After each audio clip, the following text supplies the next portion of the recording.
Miss হবে না আপনার পছন্দের টিভি শো। দেখুন জি5 অ্যাপে একদম ফ্রি। দরজা তো বন্ধ হওয়ার শব্দ পেলাম। বসু যদি দরজা না খোলে? তাহলে নাম ধরে ডাকবেন, আর তারপরেও যদি সাড়া না দেয় তাহলে পাথর প্রতিমা বলে ডাকবেন। পাথর প্রতিমা, ও পাথর প্রতিমা, দরজাটা খোলো না।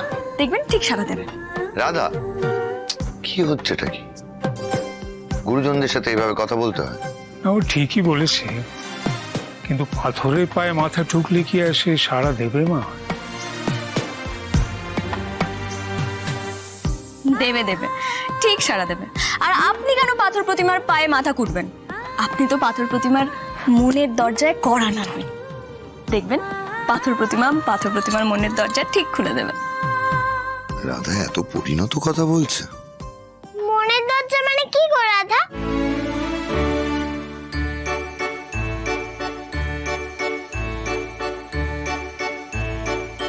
তুমি যখন বড় হবে তখন তুমি ঠিক বুঝতে পারবে।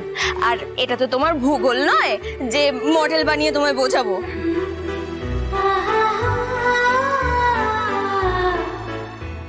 মনের কথা মন থেকে বুঝতে হয়।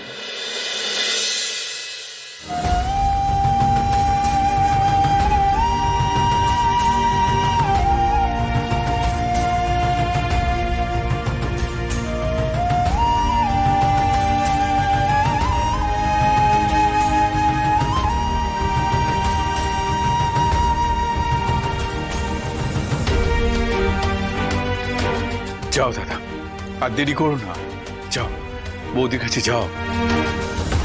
হ্যাঁ, কিন্তু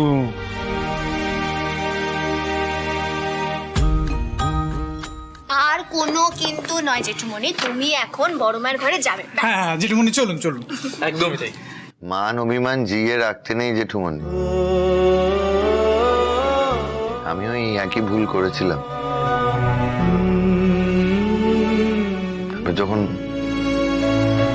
গেলাম ফাইনালি আলোর কাছে, তখন অনেক দেরি হয়ে গেছিল।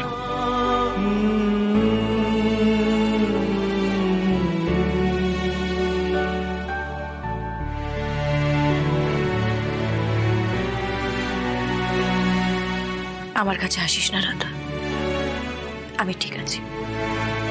তুই এবার নিজের সংসারটা সামলা।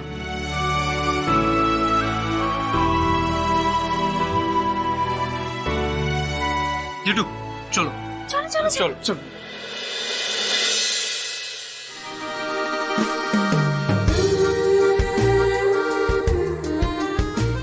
কি কিছু বলবে? আসলে তো তোমাকে অনেক কিছু বলার আছে। এসো এদিকে।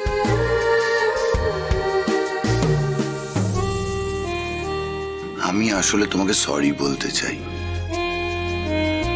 আমার খুব ভুল হয়ে গেছে।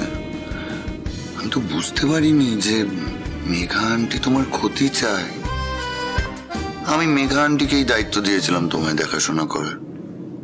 আমি একদম পচা বাবার মতো কাজ করেছি।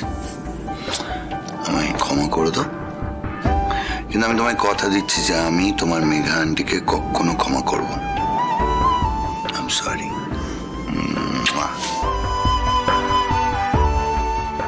জি5 ডাউনলোড করুন আর সব এপিসোড দেখুন একদম ফ্রি।